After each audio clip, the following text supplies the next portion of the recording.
৪৮ ঘণ্টা শান্ত থাকার পর আবারও হিজবুল্লাহর মুহুর্মুহু রকেট হামলায় কেঁপে উঠল ইসরায়েলের উত্তরাঞ্চল। লেবানন থেকে ছোড়া হয়েছে প্রায় ৬০টি রকেট, তবে ক্ষয়ক্ষতির তথ্য জানা যায়নি এখনো। অবশ্য ইসরায়েলের দাবি বেশিরভাগ রকেটই তাদের অত্যাধুনিক প্রতিরক্ষা ব্যবস্থা আয়রন ডোমের মাধ্যমে ভূপাতিত করা হয়েছে। ইহুদি সেনাবাহিনীর হামলার শীর্ষ কমান্ডার ফুয়াদ শুকুর নিহত হওয়ার পর এটাই ইসরায়েলে হিজবুল্লাহর প্রথম হামলা। এর আগে দখলকৃত গোলান মালভূমিতে মিসাইল হামলায় ১২ জনের মৃত্যু হয়। এই হামলার জন্য ইসরায়েল হিজবুল্লাহকে দায়ী করলেও তা অস্বীকার করেছে গোষ্ঠীটি। জানিয়ে দিব এইমাত্র পাওয়া গুরুত্বপূর্ণ আপডেট আন্তর্জাতিক সংবাদ। শুরুতেই শিরোনাম। ইসরায়েলে বড় ধরনের হামলার আশঙ্কা, জরুরি বৈঠকে বসেছেন নেতানিয়াহু। হামাস প্রধান ইসমাইল হানিয়াকে হত্যাকাণ্ডের পর থেকেই গোটা বিশ্বের মুসলিম জাতি যেন নাড়াচাড়া দিয়ে উঠেছে। তারই পরিপ্রেক্ষিতে ইসরায়েলে বড়সড় এক হামলার এবং বড় ধরনের একটি ধ্বংসযজ্ঞ চালানোর পরিকল্পনা করছে মুসলিম বিশ্ব। আর সেই ভয় থেকেই এবার জরুরি বৈঠকে বসে সেগুলোকে প্রতিরোধ করার চেষ্টা চালাচ্ছেন নেতানিয়াহু। যদিও মুসলিমদের সকল পরাশক্তিগুলো একত্রিত হয়ে হামলা চালালে ইসরায়েলের কোনো প্রতিরোধে কোনো কাজেই আসবে না। দর্শক, জানাচ্ছি এ ব্যাপারে একটি বিস্তারিত প্রতিবেদন, অবশ্যই সাথে জুড়ে থাকুন। এদিকে নিয়ন্ত্রিত ক্ষেপণাস্ত্র দিয়ে যেভাবে হানিয়াকে হত্যা করা হয়েছে, এদিকে প্রধান নেতা খুনের ঘটনায় যা বলছে গাজার যোদ্ধারা। থাকবে গাজার প্রধান নেতাকে হত্যা রাশিয়ার কঠোর সতর্কবার্তা। সর্বশেষ জানিয়ে দিব, আমেরিকার সেনাবাহিনীর ব্যর্থতার দ্বার প্রান্তে পর্যাপ্ত সম্পদ এবং তরুণ জনবলের অভাব পুরোপুরি ব্যর্থতার মুখে ফেলে দিয়েছে মার্কিন সামরিক বাহিনীকে। দর্শক, শুনছিলেন সংবাদ শিরোনাম, এবারে থাকছে বিস্তারিত। তার আগে আমাদের ভিডিওটিতে একটি লাইক দিন এবং আজকের সংবাদের গুরুত্বপূর্ণ বিষয়টি হচ্ছে, ইসরায়েল এবং আমেরিকা গোটা বিশ্বের মনে এমন একটি আতঙ্ক ঢুকিয়ে দিয়েছিল যেন তাদের সামরিক শক্তির কাছে কেউ দাঁড়াতেই পারবে না। কিন্তু হামাসের হামলার পর থেকেই ইসরায়েল এবং আমেরিকার সামরিক বাহিনীর অতি গোপন সত্য কথা এবার প্রকাশ হতে শুরু করেছে। ইসরায়েলের অতি গর্বের প্রতিরক্ষা ব্যবস্থা আয়রন ডোম হামাস, হিজবুল্লাহ এবং হুতিদের কোনো ক্ষেপণাস্ত্রকেই ঠেকাতে পারেনি। এদিকে ইহুদিদের মধ্যে রাজনৈতিক ফাটল, অন্যদিকে সম্পদের সংকট, এছাড়াও সেনাদের মধ্যে মানসিক দুর্বলতা, সবকিছু মিলিয়েও যেন পুরোপুরি ভঙ্গুর অবস্থায় ইসরায়েল। এবার সে একই দশা দেখা দিয়েছে আমেরিকার ক্ষেত্রেও। হামাস নেতা ইসমাইল হানিয়াকে হত্যাকাণ্ডের পর থেকেই বিশ্বের মুসলিম পরাশক্তিগুলো এই হত্যাকাণ্ডগুলোর প্রতিশোধ নেওয়ার জন্য উঠে পড়ে লেগেছে। এমনকি রাশিয়ার প্রেসিডেন্ট ভ্লাদিমির পুতিন পর্যন্ত এই হত্যাকাণ্ডের চরম নিন্দা জানিয়েছেন।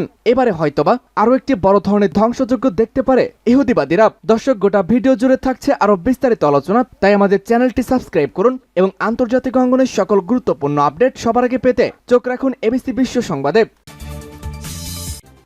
প্রধান নেতা খুনের ঘটনায় যা বলছে গাজার যোদ্ধারা। ফিলিস্তিনের স্বাধীনতাকামী সংগঠন হামাসের রাজনৈতিক প্রধান ইসমাইল হানিয়াকে হত্যা করা হয়েছে তথ্যটি নিশ্চিত করে বিবৃতি দিয়েছে হামাস। তাতে তারা বলেছে, জায়নবাদীরা তাদের নেতাকে হত্যা করেছে। আল জাজিরার খবরে বলা হয়, বুধবার ইরানের রাজধানী তেহরানে একটি ভবনে ইসমাইল হানিয়া ও তার এক দেহরক্ষী গুপ্ত হত্যার শিকার হয়েছেন। বিষয়টি এক বিবৃতিতে হামাসও নিশ্চিত করেছে। তারা বলেছে, আমাদের ভাই নেতা মুজাহিদ স্বাধীনতা আন্দোলনের প্রধান ইসমাইল হানিয়ার তেহরানের বাসভবনে বিশ্বাসঘাতক জায়নবাদীরা হামলা করেছে। তিনি শহীদ হয়েছেন। ইসলামিক প্রতিরোধ আন্দোলন হামাস ফিলিস্তিনি জনগণ, আরব এবং ইসলামী জাতি এবং বিশ্বের সব স্বাধীন মানুষের কাছে শোকরের দাবি করেছেন। এর আগে ইসলামিক রেভলিউশনারি গার্ডস কোরের একটি বিবৃতিকে উদ্ধৃত করে প্রতিবেদনে বলা হয়েছে, ইরানের প্রেসিডেন্ট মাসুদ পেজুশকিয়ানের অভিষেক অনুষ্ঠানে যোগ দিতে হানিয়া মঙ্গলবার তেহরানে অবস্থান করছিলেন। হামাস নেতারা যে ভবনে অবস্থান করছিলেন সেখান থেকে বুধবার সকালে হানিয়া ও তার একজন দেহরক্ষীর মরদেহ উদ্ধার করা হয়েছে। এ ব্যাপারে তদন্ত চলছে, বিস্তারিত পরে জানানো হবে। ইসরায়েলে বড় হামলার আশঙ্কা, জরুরি বৈঠকে বসেছেন নেতানিয়াহু। বুধবার ভোরে ইরানের রাজধানী তেহরানে ফিলিস্তিনের স্বাধীনতাকামী সংগঠন হামাসের শীর্ষ নেতা ইসমাইল হানিয়াকে হামলা চালিয়ে হত্যা করা হয়েছে। এর 1 ঘন্টা আগে লেবানন ভিত্তিক সশস্ত্র গোষ্ঠী হিজবুল্লাহ সিনিয়র কমান্ডার ফুয়াদ শুকুরকেও হত্যা করেছে ইহুদিবাদী ইসরায়েল। এই দুই নেতাকে হত্যার কারণ হিসাবে ইসরায়েল বড় হামলার আশঙ্কা করা হচ্ছে। ইসরায়েলের সংবাদ মাধ্যম টাইমস অব ইসরায়েলের এক প্রতিবেদনে এমনই আশঙ্কা করা হয়েছে। এমন আশঙ্কার মধ্যেই নিরাপত্তা পরিষদের সঙ্গে জরুরি বৈঠকে বসতে যাচ্ছেন যুদ্ধাপরাধের দায়ে অভিযুক্ত ইসরায়েলের প্রধানমন্ত্রী বেনিয়ামিন নেতানিয়াহু দপ্তর থেকে এই তথ্য জানানো হয়েছে। ইরানের শক্তিশালী বাহিনী ইসলামিক বিপ্লবী গার্ড জানিয়েছে, হানিয়াকে হত্যার কঠিন প্রতিশোধ নেওয়া হবে। তারা এক বিবৃতিতে বলেছে, নেতানিয়াহুর গুপ্ত হত্যার শিকার হানিয়ার হত্যাকাণ্ডের জবাব হবে কঠোর এবং অত্যন্ত বেদনাদায়ক। ইরান এবং প্রতিরোধ বাহিনী এই অপরাধের জবাব দেবে। এছাড়া ইরানের সর্বোচ্চ ধর্মীয় নেতা আয়াতুল্লাহ আলী খামেনিও ইসরায়েলকে কঠোর শাস্তি দেওয়ার হুমকি দিয়েছেন। তিনি বলেছেন, এ কাজের জন্য অপরাধী এবং সন্ত্রাসী ইহুদিবাদী সরকার যেন কঠোর শাস্তির জন্য প্রস্তুত থাকে। যেহেতু হানিয়াকে ইরানে হত্যা করা হয়েছে, তাই তার হত্যার প্রতিশোধ নেওয়া আমাদের একান্ত দায়িত্ব। গত বছরের 7 অক্টোবর দখলদার ইসরায়েল ও ফিলিস্তিনে সশস্ত্র গোষ্ঠী হামাসের মধ্যে যুদ্ধ শুরু হয়েছে। 10 মাস ধরে চলা এই যুদ্ধ থামাতে দীর্ঘদিন ধরে চেষ্টা চলছে, যা অনেকটাই এগিয়েছিল। তবে এর মধ্যে হঠাৎ করেই হানিয়াকে হত্যা করা হলো। এতে করে ইসরায়েল হামাসের মধ্যে যুদ্ধবিরতির যে একটি সম্ভাবনা তৈরি হয়েছিল সেটি অন্তত কয়েক মাস পিছিয়ে গিয়েছে। সূত্র টাইমস অফ ইসরায়েল। গাজার প্রধান নেতাকে হত্যা, রাশিয়ার কঠোর সতর্কবার্তা। ফিলিস্তিনের স্বাধীনতাকামীদের সংগঠন হামাসের রাজনৈতিক প্রধান ইসমাইল হানিয়া নিহত হয়েছেন। তার এই হত্যার ঘটনায় কঠোর সতর্কবার্তা দিয়েছে রাশিয়া। বুধবার কাতার ভিত্তিক সংবাদ মাধ্যম আল জাজিরার এক প্রতিবেদনে এমনই তথ্য জানানো হয়েছে। ক্রেমলিনের মুখপাত্র দিমিত্রি পেসকভ হুঁশিয়ারি দিয়ে বলেছেন, হামাস প্রধানকে হত্যার মাধ্যমে গোটা বিশ্বের পরিস্থিতি উল্লেখযোগ্যভাবে অস্থিতিশীল হয়ে উঠতে পারে। বুধবার হামাস প্রধান ইসমাইল হানিয়া নিহতের ঘটনার কঠোর নিন্দা জানিয়ে তিনি এমন হুঁশিয়ারি দিয়েছেন। ক্রেমলিনের মুখপাত্র তিনি সাংবাদিকদের বলেছেন, মধ্যপ্রাচ্যের শান্তি পুনরুদ্ধার প্রচেষ্টার বিরুদ্ধে এ ধরনের পদক্ষেপগুলো পরিচালিত হয়েছে। এই ঘটনায় মধ্যপ্রাচ্যে উত্তেজনাপূর্ণ পরিস্থিতিকে আরো অস্থিতিশীল করে তুলতে পারে। এর আগে রাশিয়ার উপপররাষ্ট্রমন্ত্রী হানিয়াকে হত্যা নিয়ে মন্তব্য করেছিলেন। তিনি হামাস প্রধানের হত্যাকে একেবারে অগ্রহণযোগ্য রাজনৈতিক হত্যা বলে অভিহিত করেছেন। এদিকে বুধবার আল জাজিরা জানায়, ইরানের রাজধানী তেহরানে ইসমাইল হানিয়া গুপ্ত হত্যার শিকার হয়েছেন। ইসলামিক রেভলিউশনারি গার্ড কোরের এক বিবৃতিকে উদ্ধৃত করে প্রতিবেদনে এমনটি জানানো হয়।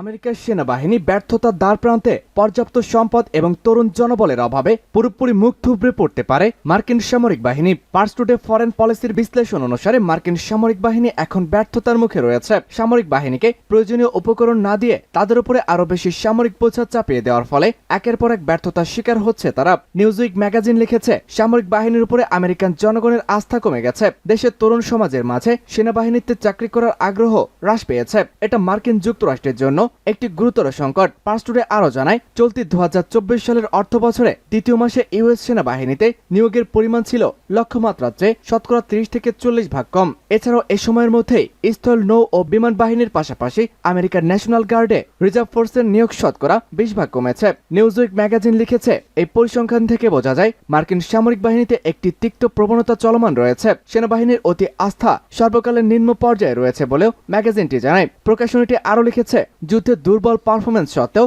আমেরিকা তাদের জনগণের কাছে যুদ্ধের একটি সহজ এবং কম খরচের চিত্র উপস্থাপন করেছে। ম্যাগাজিনটি জানায়, প্রায়শই মিথ্যা অজুহাতে ঋণ নিয়ে ব্যয়বহুল সামরিক ঘাঁটি প্রতিষ্ঠা করা হয়। এই ঘাঁটিটি সেনাবাহিনীর প্রতি জনগণের আস্থা হ্রাস করেছে। নিউজউইকের রিপোর্টের একাংশে বলা হয়েছে, 2001 সাল থেকে মার্কিন সরকার যুদ্ধে $2 ট্রিলিয়ন সামরিক খরচ করেছে। এছাড়াও সুদ পরিশোধে ব্যয় করেছে $925 বিলিয়ন। আমেরিকার জনগণ এখন এই খরচগুলো পরিশোধ করে যাচ্ছে।